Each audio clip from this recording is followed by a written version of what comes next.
So blessed talaga itong si Liza Soberano simula noon hanggang ngayon.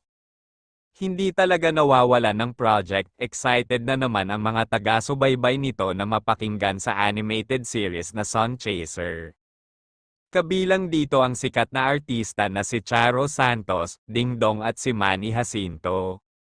The animated adventure comedy series Sun Chaser will launch its pilot during the 2026 Annecy International Animation Film Festival, held June 21 to 27 in Annecy, France.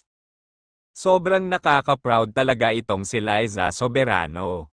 Silipin din natin ang photos niya na bagong inilabas sa social media na kung saan kulay pink ang buhok nito. Sabi pa ng mga netizen, itong si Liza kahit anong style ng buhok ay bagay sa kanya. Ginagayahan din ito ng ibang sikat na artista. Si Liza kahit anong style, kahit magpakalbo pa ito ay bagay pa din sa kanya. Aniya ng mga netizen, so lovely Liza Soberano, inside and out.